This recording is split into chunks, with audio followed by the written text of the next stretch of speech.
Ya udah, akhirnya aku datang lagi ke sana yang terakhir itu sama Lucy. Berdua sama Ya, Lucy. berdua sama Lucy. Garuda dititipin siapa? Garuda sama Lia. Garuda itu dititipin sama tetangga kalau nggak salah. Garuda dititipin tetangga. Lia juga. Lia dan Garuda waktu itu kan waktu itu sudah ada embu belum ya? Sudah kayaknya. Sudah ada embu. Ya embu juga dititipin. Lah bayangin lah, itu anak-anak kecil kita titipin ke orang. Terus aku ke sana sama Lucy dengan pikiran wah ini anak-anak gimana dan sebagainya ya. Sampai di sana sudah hampir maghrib. Jadi kita ngobrolnya nggak begitu banyak. Biasanya kan sore itu kita bisa ngobrol. Ini sudah hampir maghrib. Kemudian si Buncing ini mengesankan bahwa kali ini dia all out.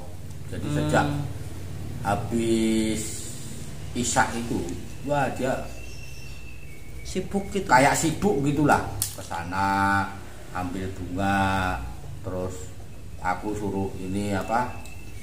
Bukan mandi bunga ya, tapi ini air bunga, terus aku suruh begini. Lucy juga.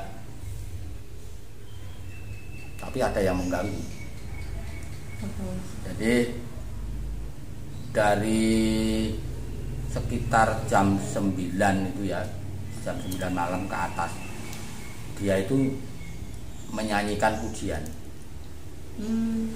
Kalau nggak salah itu pujiannya sholawat Maryam kalau nggak salah ya. Sholawat Maryam. Ya. Itu kayak piye Mas? Wah ya nggak tahu, aku nggak bisa aku kalau ditanya sekarang. Coba di browsing atau tanya teman-teman yang ini, teman-teman yang beragama Islam toh. Nah, tetapi syairnya itu diplesetkan.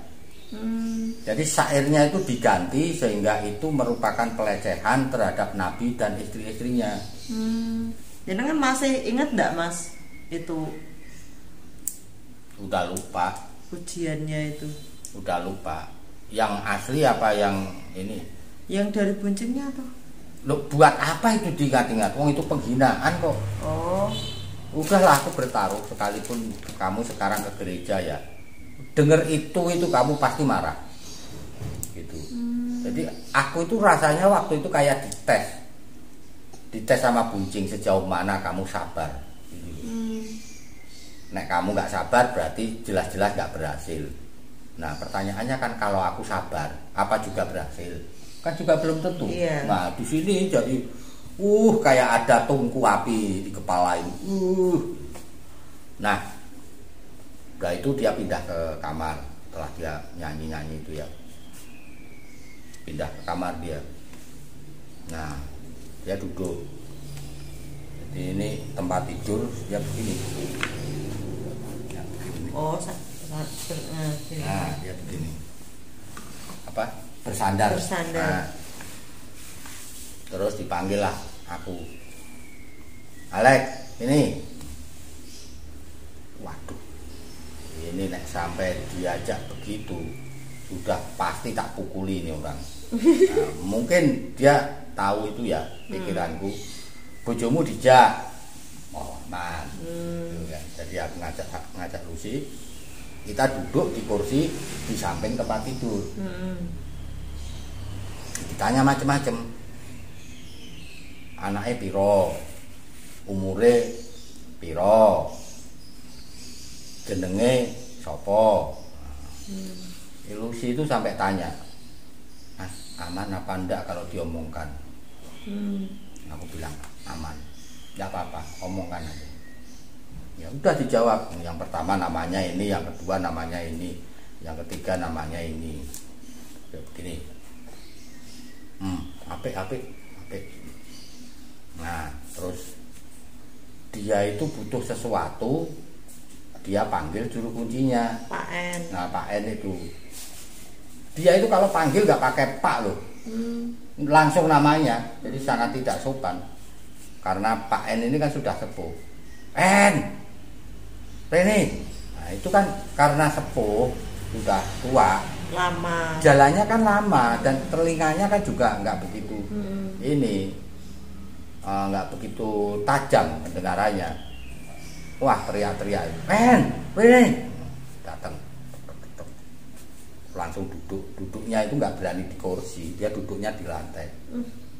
Jadi ini kayak jongos itulah. Padahal dia yang punya rumah loh. Kasihan. Kowe nek diundang itu mesti suwi, ora cepet-cepet terus dia tampar. Padahal jaraknya itu ada kalau 5 meter. Jadi dia duduk di sini. Si Pak N itu kira-kira ada di situ di tembok depan kita itu.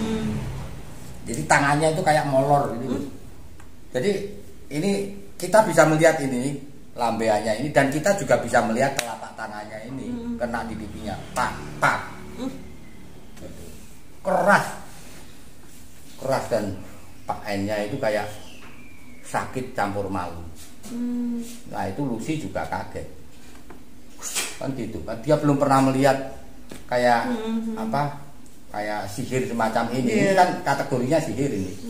Nah aku waktu itu bukan hanya terpukau oleh kesaktiannya, tapi juga terutama oleh terpukul oleh kebrutalannya. Jadi ini orang memang sudah nggak punya sopan santun lah.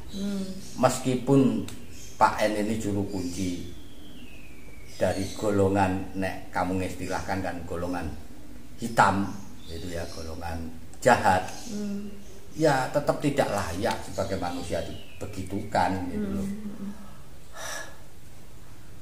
Ya sudah, kita mau apa lagi itu kan urusan mereka, sama-sama setannya lah udah gitu. Kalau mau pukul-pukulan, tapi ada kesan yang kuat bahwa si Bunjing ini memang orang yang nggak punya etika, itu pun kalau dia orang. Nah ketika malam tiba, jadi sudah mendekati jam 12, itu aku disuruh tidur di dipan yang sama. Di dipan yang sama yang biasanya aku pakai tidur sama si D sama si Om Romi juga gitu. Nah disuruh di situ. Cuman secara khusus Bunci ngomong, kalian harus bersetubuh. Bayangin bersetubuh di ruang tamu. Meskipun Buncing dan Pak N itu ada di kamar, bersetubuh di ruang tamu itu sendiri kan sudah barbar lah, tidak berbudaya kan gitu. Karena ini masuk kategori ruang terbuka gitu. Nah, yang lebih gila lagi, nanti cebok, airnya cebok nggak boleh dibuang, diminum kalian berdua. Wah, itu sudah. Nah, kita keluar dari kamar. Aku sama Lucy keluar dari kamar. Lucy minta pertimbangan. Piye iki, Mas? Ya, ini penghinaan yang luar biasa terhadap kemanusiaan kita. Karena apa? Kita harus bukan hanya melakukan hal-hal yang di luar kepantasan, tetapi minum ini kan sudah berarti minum kotoran gitu. Jadi kayaknya si Buncing ini pengen kita itu betul-betul mengotori diri sekotor-kotornya kan begitu. Ya udah kita lakukan. Katanya sih kalau dilakukan nanti tidur uangnya seperti kemarin-kemarin itu akan muncul di kardus di bawah dipan. Udah kita lakukan dengan, kamu tahu toh kalau kita bermesraan tapi feel-nya nggak dapat itu kan malah lama. Lama terus sakitnya itu sampai ke jiwa itu. Jadi isinya itu cuman bajingan ini, kalau sampai nggak berhasil awas loh kan gitu kan. Isinya begitu, ya sudah kita lakukan dan benar nggak ada uang. Jadi pagi-pagi nggak ada uangnya, terus aku bilang ini gimana ini, saya sudah melakukan sampai hal yang sangat tidak pantas. Terus jawabannya Buncing? Jawabannya Buncing begini, ya piye meneh, aku ya wis berusaha. Saya juga sudah berusaha maksimal. Ya udah gini aja lah. Saya akan ke sini sampai pada malam Jumat Kliwon. Pada saat itulah aku nggak mau tahu, pusaka itu harus ada. Dah gitu aja. Saya pulang.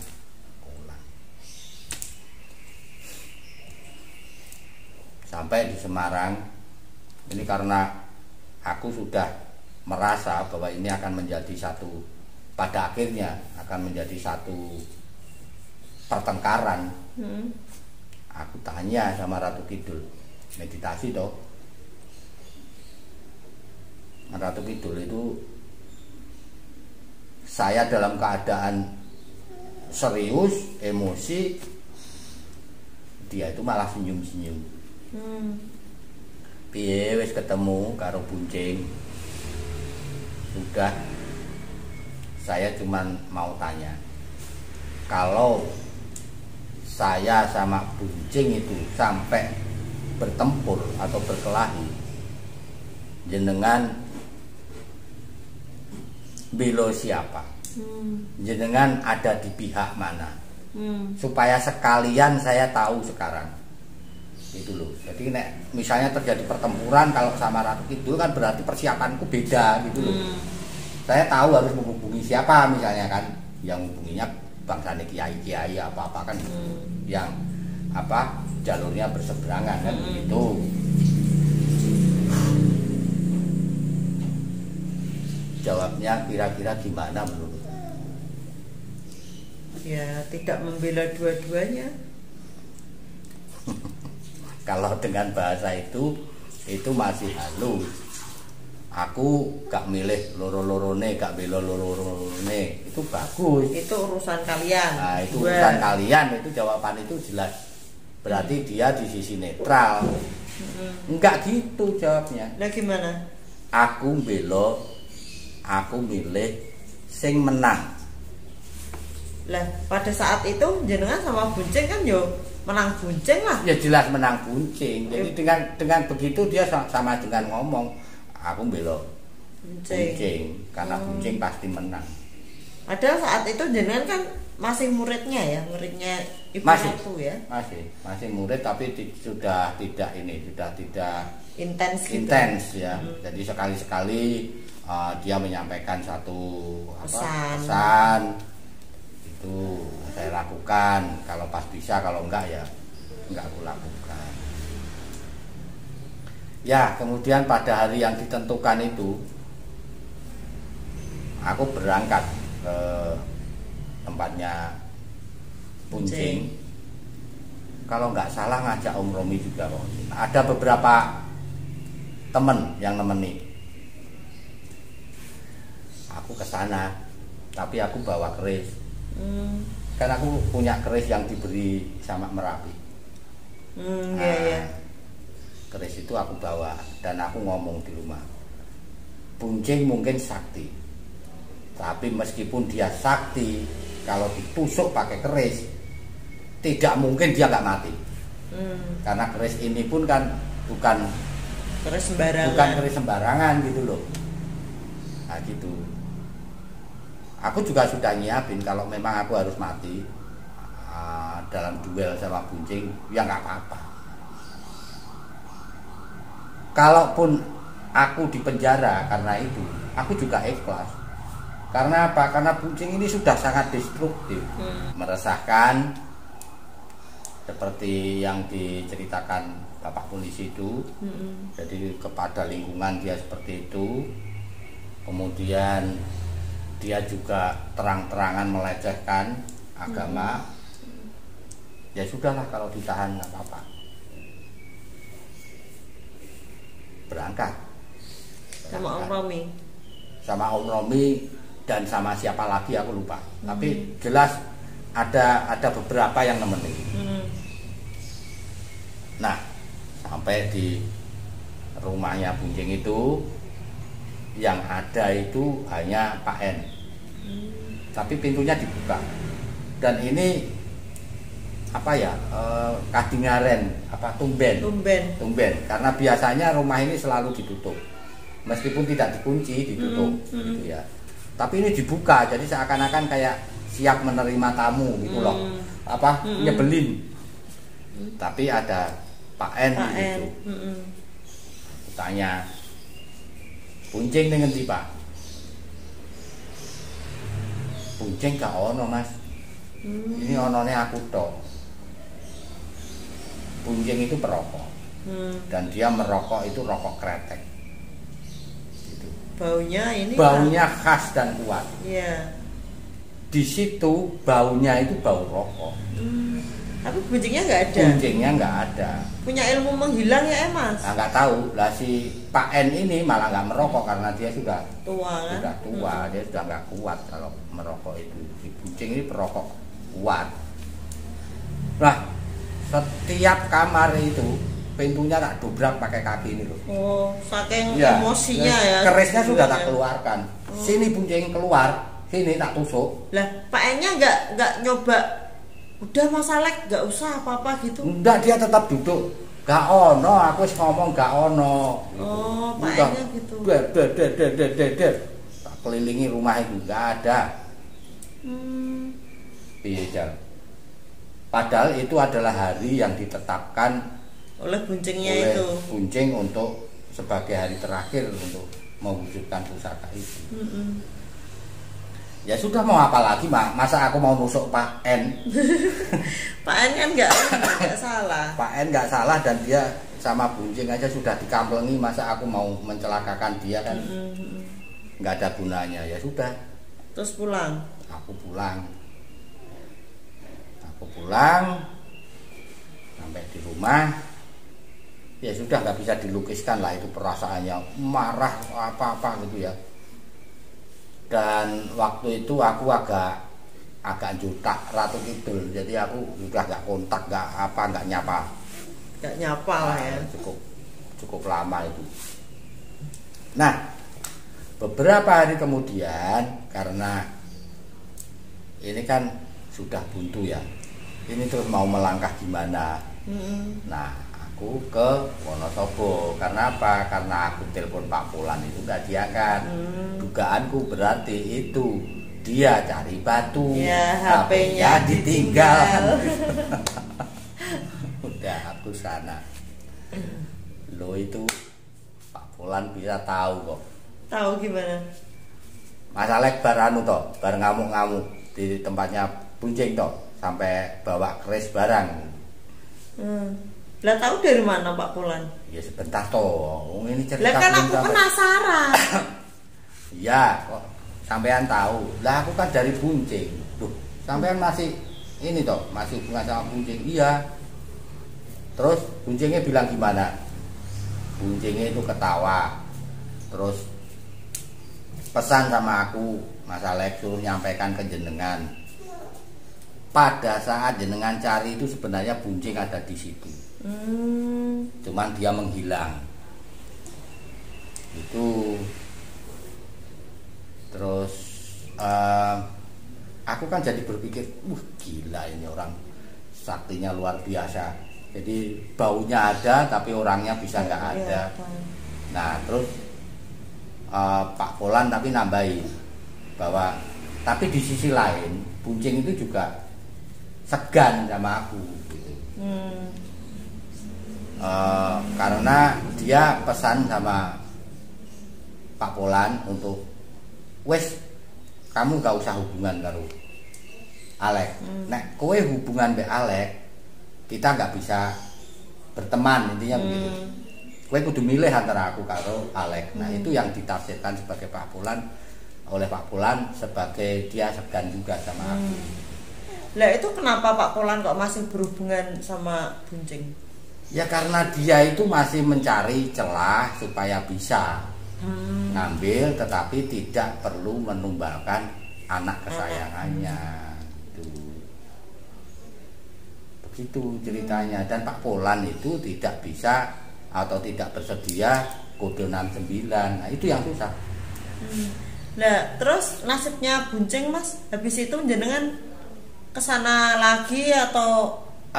Saya tidak pernah kesana lagi, tapi tahun 2002 itu ada seorang teman yang sudah lama menikah, nggak bisa mendapat keturunan. Kemudian aku sarankan, sudah ini belum upaya alternatif. Kalau medis kan sudah dan tidak berhasil. Coba upaya alternatif. Nah, dia jawab, Mas, wabeh dukun wis tak parani Mas, gak berhasil. Nah, aku bilang karena terpikir karena si Buncing ini kan sangat sakti, mungkin bisa gitu. Jadi aku merekomendasikan, cobalah kamu ke Tegal, ke kecamatan X, ke desa Y, cari orang yang bernama Buncing, pasti ketemu. Coba minta tolong di situ. Nah ini sama istrinya datanglah ke sana. Nah setelah pulang aku tanya, gimana, berhasil? Buncingnya nggak sanggup. Dia bilang begini, nek sampean meteng aku kongkon ngilangi. Misalnya sampean pacaran terus nanti meteng, aku kongkon ngilangi. Atau sampean itu pasangan selingkuh, meteng, kon ngilangi, tak ilangi, bisa. Tapi nek gak iso hamil, aku kon gawe iso hamil, aku gak iso. Lah nek sampean duwe musuh apa didol ning kene, malah itu nawani itu. Gitu, kan iso dienggo modal uripmu. Jadi ini orang ini malah didorong ke hal yang negatif. Sangat negatif itu. Nah itu tahun 2002. Terus si Garuda kecil itu dulu berangkat Mendagri tahun berapa? 2004. Nah 2004 sebelum Garuda berangkat ke Piala Mendagri, Garuda kecil maksudnya di Bandung itu, aku kan sempat main ke Pak Polan. Jadi aku cerita, aku sekarang jadi pelatih karate. Wah dia bersyukur, bagus itu Mas, wis kita tinggalkan dunia hitam itulah, intinya begitu. Nah ini anakku meh bertanding, aku direwangi berdoa ya supaya bisa menang. Oh ya, iku sing biyen meh dipangan buta Mbah Paung itu. Nggih, wis menang. Dan memang kan menang ya, meskipun itu juga karena kehebatannya Garuda, tetapi di belakangnya itu banyak juga orang yang mendoakan gitu. Nah, pada kesempatan itu aku tanya, Buncing piye kabare? Sampean masih suka ke Buncing apa ndak? Oh, sekarang saya sudah nggak pernah. Loh, kenapa? Apa kelas juga kayak aku gitu loh? Apa terjadi kelas? Wah, nggak wani aku Mas nek kelas karo Buncing. Buncingnya sing meninggal. Oh iya? Iya, Buncing meninggal. Loh, meninggalnya kenapa? Sakit katanya. Nah, waktu itu aku bilang alhamdulillah. Loh, kok bisa alhamdulillah? Cerita karo sampean apa ora? Nek wonge pengen munggah kaji. Iya kan cerita. Terus Pak Polan bilang, "Iya, dia bilang nek pengen munggah kaji." Berkali-kali dia ngomong. Nah, dia kan durung kaji toh. Aku ora iso mbayangke nek dhek dadi kaji, aku bilang gitu. Jadi itu kepuasanku yang terakhir. Aku hanya dapat kepuasan itu. Dan aku yakin salah satu penyebab atau bahkan penyebab utamanya si Buncing ini akhirnya meninggal itu karena kesombongannya itu.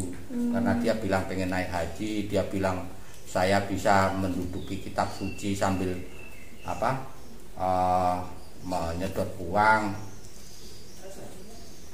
Pada zaman PKI itu ada loh.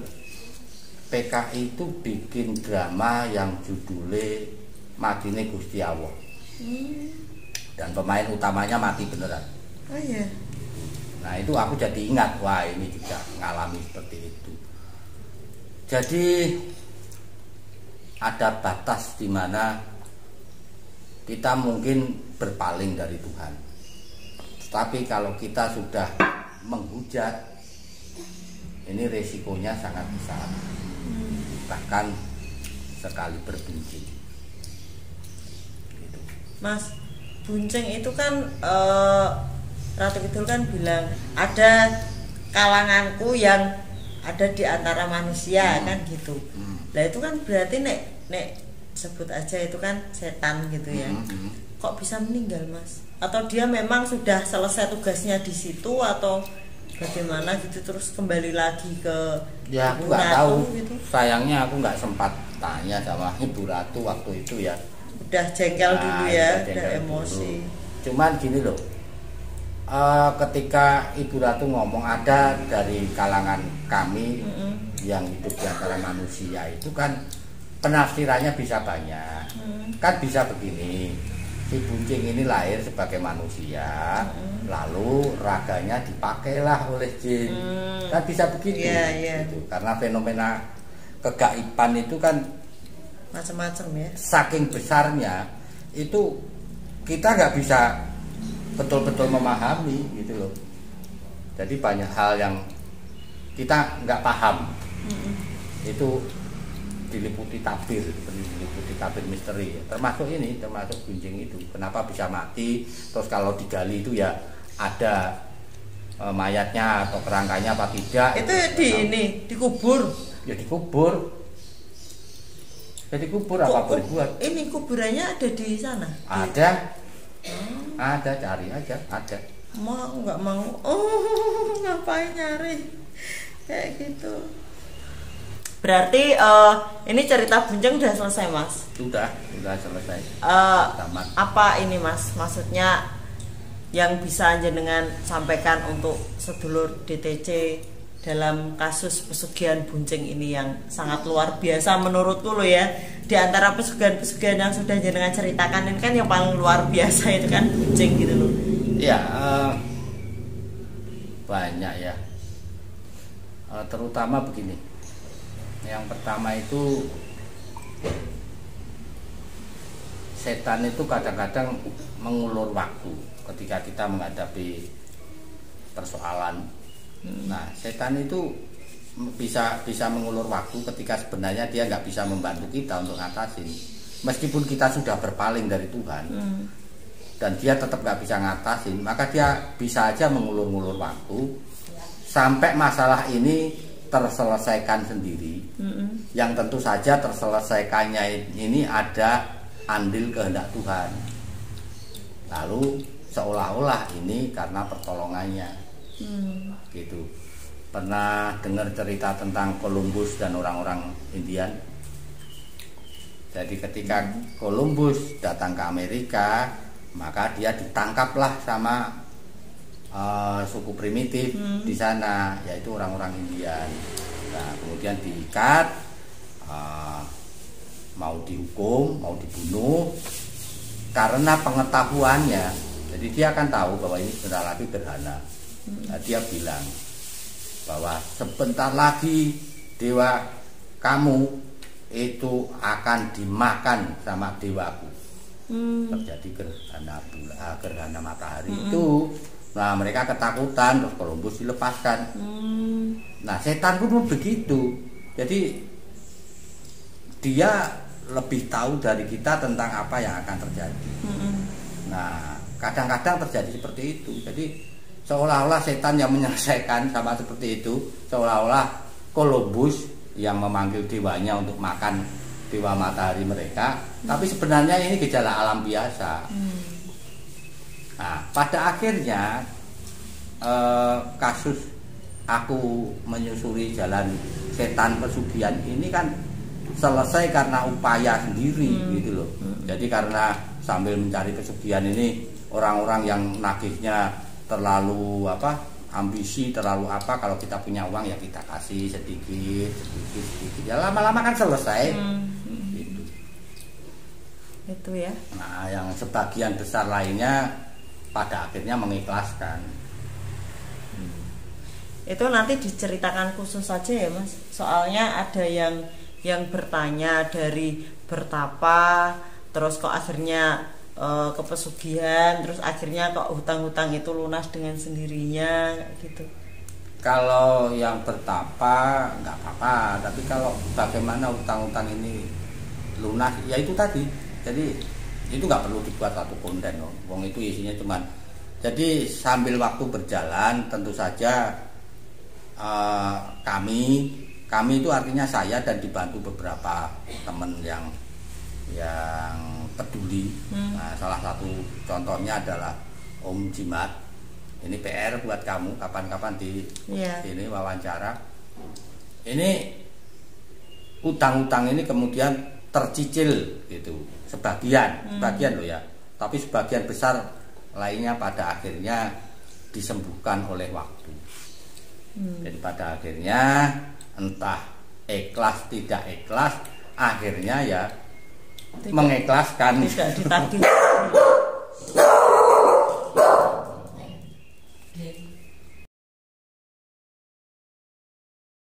Karena memang sudah betul-betul nggak punya apa-apa dan semua upaya setelah pesugihan itu gagal kan berarti sudah mentok. Karena akhirnya kan saya hanya bisa bilang begini, oke lah begini, aku sudah berusaha cari pesugihan nggak dapat. Kalau kamu punya tempat, kalau perlu sampai aku harus langsung mati setelah kamu terima uangnya, oke, mari kita ke sana. Udah sampai begitu, karena apa? Karena memang aku sudah kemana-mana dan tidak menemukan. Gitu. Udah? Ya. Ya itu lor. Kisah pesugihan tentang Bunceng udah selesai. Semoga bermanfaat untuk pengetahuan sedulur DTC semua. Selalu kami ingatkan, yang baik yang ditiru, yang jelek nggak usah ditiru gitu ya Mas. Iya, dan seringkali ketika kita sedang terdesak, kita mungkin hanya bisa melihat setan.